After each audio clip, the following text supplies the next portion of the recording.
ሰላም ጤና ይስጥልኝ የቻናላችን ቤተሰቦች የዛሬው መሰናዷችን ጴንጤቆስጣዊ ካሪዝማቲካዊ በሚል ርዕስ የጴንጤቆስጤ እንቅስቃሴ በ20ኛው ክፍለ ዘመን መባቻ ላይ በምድረ አሜሪካ እንዴት እንደጀመረና ይሄው የጴንጤቆስጤ ክርስትና በአገራችን ኢትዮጵያ እንዴት እንደተበሰረና እንደተስፋፋ ያስቃኘናል። እነሆ ሙሉ ዝግጅቱን እስከ ፍጻሜው ድረስ በጥሞና ይከታተሉት።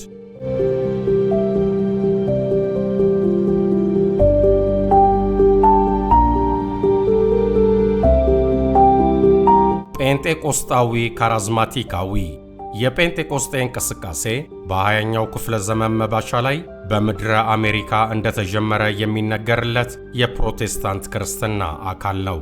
በአሜሪካን አገር የካንሳስ ግዛት ቶፔካ ከተማ ውስጥ በሚገኘው ቤተል መጽሐፍ ቅዱስ ኮሌጅ ተማሪ የነበረችው አግነስ ኦዝማን እንደ አውሮፓውያን አቆጣጠር ጃንዋሪ 1 ቀን 1901 በማይደመጥ ልሳን መጸለይ የጀመረችበት ቀን በዘመናዊው ዓለም የጴንጤቆስጤ እንቅስቃሴ ጅማሬ ተደርጎ ይወሰዳል። ይሁን እንጂ ከ5 ዓመታት በኋላ በዚያው አሜሪካ ሎስ አንጀለስ ከተማ አሱዛ ጎዳና የሆነው ክስተት ለእንቅስቃሴው መስፋፋት ጉልህ ድርሻ እንዳለው ይነገራል። ክስተቱ ዊሊያም ሴይሞር የተሰኘው መጋቢ ይመራት የነበረችው ቤተክርስቲያን ለመጀመሪያ ጊዜ በማይደመጡ ልሳኖች በሚናገሩ ምዕመናን መሞላቷ ነበር። ይኸው ልምምድ እየተስፋፋ ሄዶ ለፕሮቴስታንት ክርስትና አንድ ቤተ እምነት እንዲጨመር ምክንያት ሆነ። አዲስ ነገር መለኮታዊ ውይይትንም አስነሳ። በጴንጤቆስቴ አስተምህሮ መሠረት አንድ አማኝ በመንፈስ ቅዱስ ከሚያገኘው ዳግም ልደት በተጨማሪ የመንፈስ ቅዱስ ጥምቀት ያስፈልገዋል። አማኙ በመንፈስ ቅዱስ የመጠመቁ ምልክትም በልሳን መናገሩ ነውና ይህንም በክርስትና ሕይወት ዘመኑ ሁሉ ይለማመዳል። በተጨማሪም የጴንጤቆስጤ ክርስትና የመንፈስ ቅዱስ ስጦታዎች ዛሬም በአማኞች ሕይወት ውስጥ በሥራ ላይ እንደሚውሉ ያምናል፣ ይለማመዳል። የጴንጤቆስጤ እንቅስቃሴ በመነሻው ላይ ከቀዳማውያኑ ወንጌላውያን አብያተ ክርስቲያናት ተቃውሞ ገጥሞት ነበር። በተለይም ከድነት ቀጥሎ ይመጣል የተባለው ሁለተኛ የመንፈስ ቅዱስ ጥምቀትና ይህም በልሳን በመጸለይ ይገለጣል መባሉ፣ በተጨማሪ ሌሎች የመንፈስ ቅዱስ ስጦታዎች በዚህም ዘመን እንደሚሰሩ ማመኑና በአማኞቹ መካከል ይታዩ የነበሩ እንግዳ ልምምዶች ነበሩ ለገጠመው የተቃውሞ መነሻ የሆኑት። በቀደምት አብያተ ክርስቲያናቱ የተነሳው ተቃውሞ ግን እንቅስቃሴውን ሊያዳፍነው አልቻለም።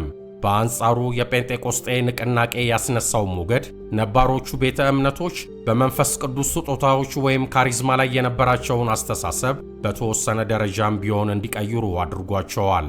በጊዜ ሂደትም የመንፈስ ቅዱስን ስጦታዎች የሚቀበሉና የሚለማመዱ ነባር አብያተ ክርስቲያናት ቁጥር ይጨምር ጀመር። በኋላም ሁለተኛው ሞገድ የተሰኘው ስያሜ የተሰጠው የካሪዝማቲክ ንቅናቄ ወንጌላውያን የተባሉትን አብያተ ክርስቲያናት ሲንጥ ከርሞ ወደ ካቶሊካውያኑ መንደር መድረስ ቻለ። ይህ የካሪዝማቲክ ክርስትና ከጴንጤቆስጤ የሚለይበት መሠረታዊ ያስተምህሮ አቋም ከድነት በኋላ ይመጣል በተባለው የመንፈስ ቅዱስ ሙላትና እሱን ተከትሎ የሚገለጠው በልሳን የመጸለይ ወይም የመናገር ልምምድ ብቸኛ የመንፈስ ቅዱስ ጥምቀት ነው ብሎ አያምንም። ይሁን እንጂ ካሪዝማቲክ ክርስትና በልሳን መናገርን ጨምሮ በአንደኛ ቆሮንቶስ ምዕራፍ 12 ከቁጥር 8 እስከ 10 ያሉ የጸጋ ስጦታዎች ዛሬም እንደሚሰሩ ያምናል፣ ይለማመዳል። ካሪዝማቲክ ክርስትናን የሚከተሉ ወገኖች እንደ ጴንጤቆስጣውያኑ ከነበሩባቸው አብያተ ክርስቲያናት ወጥተው አዲስ ቤተ እምነት መጀመር አላስፈለጋቸውም። እዛው ባሉበት ቤተ እምነት የመንፈስ ቅዱስ ስጦታዎችን የሚለማመዱ ነበሩ። በኢትዮጵያ ያለችው ወንጌላዊት ቤተ ክርስቲያን ወይም የፕሮቴስታንቱ ክርስትና በአመዛኙ የካሪዝማቲክ ወይም የጴንጤቆስቴ ክርስትናን የምትከተል መሆኗን ማስተባበል ይቻል ይሆን?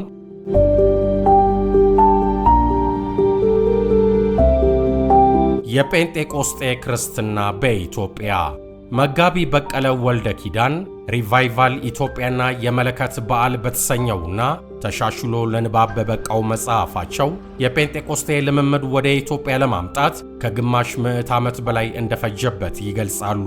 ጴንጤቆስጣዊ ሪቫይቫል ከካሊፎርኒያ አሱዛ ተነስቶ እስከ ኢትዮጵያው ሐዋሳ ለመድረስ 57 ዓመታት ያህል ወስዶበታል የሚሉት መጋቢው ይኸው ጉዞ ወደ ብዙ የኢሲያና የአፍሪካ ሀገሮች ከደረሰ ከብዙ ዓመታት በኋላ ነው ወደ ኢትዮጵያ የደረሰው ማለት ነው ሲሉ ታሪካዊ ሂደቱን ያስቃኛሉ። መጋቢ በቀለ ከጴንጤቆስጤ ጋር የሚያያይዙት ሪቫይቫል ወደ ኢትዮጵያ ለመድረስ የዛን ያህል ረጅም ጊዜ ለምን እንደወሰደበት አበይት ያሏቸውን ሁለት ምክንያቶች ይሰጣሉ። የመጀመሪያው የአሱዛው ሪቫይቫል የፈነዳበት ጊዜ የፕሮቴስታንት ተዋህዶ ወደ ኢትዮጵያ ለመግባት ገና በር እየቆረቆረ የነበረበት ጊዜ መሆኑ ነው። በመሆኑም የፕሮቴስታንት ተሐድሶ ከበር ውጪ ቆሞ ባለበት ሁኔታ ውስጥ በኢትዮጵያ ጴንጤቆስጣዊ ሪቫይቫል ሊከሰት የሚችል አይመስለኝም ይላሉ። በሁለተኛነት የጠቀሱት ምክንያት ኢትዮጵያውያን ከድንበራቸው ባሻገር ስላለው ዓለም አቀፍ ሁኔታ በቂ መረጃ ስላልነበራቸው እንደሆነ ይገልጹና የኦርቶዶክስ ክርስትና ብቻ ቀጥተኛ፣ ሌላው ሁሉ የተጣመመ ስለሚመስላቸው ነበር ሲሉ በአገሪቱ ውስጥ ያለው የኦርቶዶክስ ክርስትና በሩን በመዝጋቱ መሆኑን ያብራራሉ።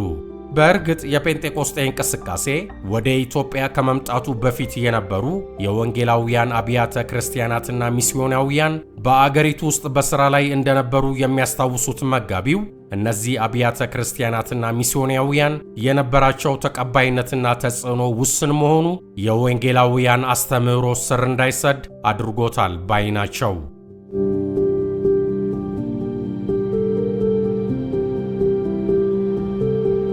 ወጣቶቹ አቀጣጣዮች ታምሩ ዘለቀ ለድህረ ምረቃ ትምህርቱ ማሞያ በጻፈውና The Origin and Expansion of the ሙሉ ወንጌል ቸርች in Ethiopia with particular reference to its missionary perspective በተሰኘው ሥራው እንዳተተው እንደ አውሮፓውያን አቆጣጠር በ1960ዎቹ መጀመሪያ ላይ ኢትዮጵያ ውስጥ ብዙ ሃይማኖታዊ ቡድኖች ወይም እንቅስቃሴዎች እንደነበሩና አብዛኞቹም አዲስ አበባን ጨምሮ በከተሞች ውስጥ በስፋት ይንቀሳቀሱ እንደነበሩ ይጠቅሳል።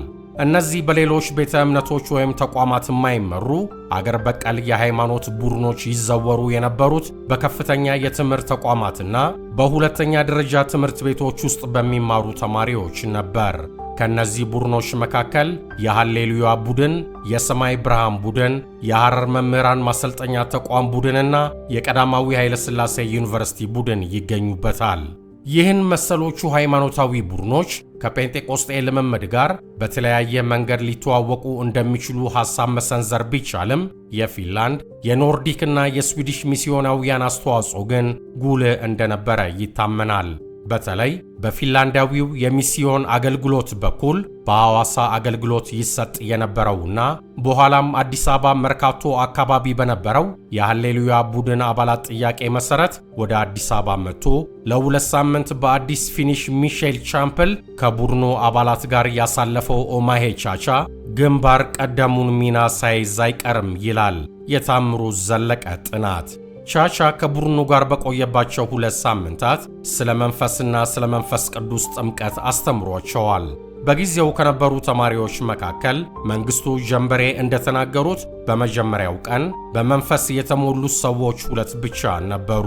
በ2 ሳምንት ጊዜ ውስጥ ግን 40 የሚጠጉ ተማሪዎች በመንፈስ ቅዱስ ተሞሉ ሲሉ ምስክርነታቸው በዚሁ የጥናት ወረቀት ላይ ሰፍሮ ይገኛል።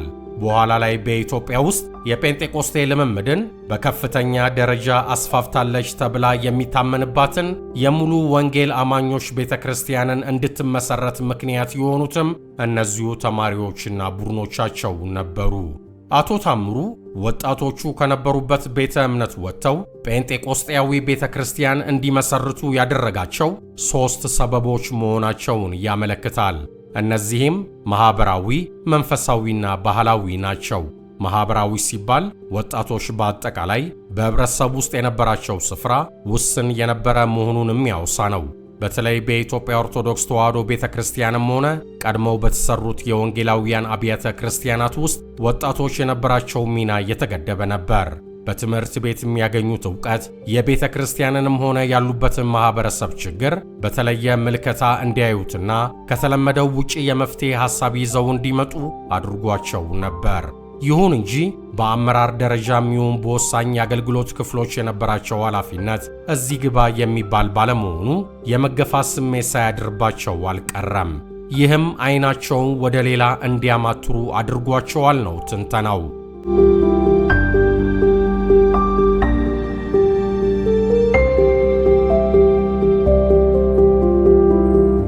መንፈሳዊ የተባለው ሁለተኛው ምክንያት ከገጠር ወደ ከተማ ለትምህርት ይመጡ የነበሩ ልጆች አይተውት ከማያውቁት አይነት የአሰባበክና የአምልኮ ዘዬ ጋር መተዋወቃቸው ልባቸው እንዲሰረቅ አድርጎታል።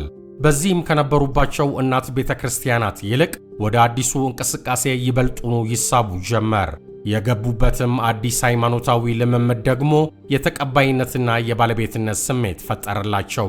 ጆናታን ሩትቨን እንዳለውም በክርስቶስ አካል ውስጥ ያላቸውን መንፈሳዊ ስጦታ እንዲለማመዱ ይኸው የጴንጤቆስጤ እንቅስቃሴ ዕድሉን ፈጠረላቸው። እንደ ፈውስ፣ ትንቢትና በልሳን መጸለይ ያሉ ልምምዶች አዲሱ ክርስትና ለሕይወታቸው ቅርብና ተጨባጭ ሆኖ እንዲታያቸው አደረገ። ከዚህ በተጨማሪ ምናልባትም በዋናነት ከትምህርት ቤት ያገኙት የማንበብ ትሩፋት አዲስ የመጽሐፍ ቅዱስ ንባብ ባህል ሰጥቷቸዋል። ይኸው የንባብ ክህሎትም መጽሐፍ ቅዱስን ያለ ሦስተኛ አካል ተርጓሚነት እንዲረዱት አስቻላቸው። በአንዳንድ ሚስዮናውያን ተቋማት ወደ ሌሎች አገርኛ ቋንቋዎች የተተረጎሙ የመጽሐፍ ቅዱስ ቅጂዎች ተማሪዎቹ የመጽሐፍ ቅዱስን መልእክት በራሳቸው አውድ ይበልጥ እንዲረዱት አድርጓል።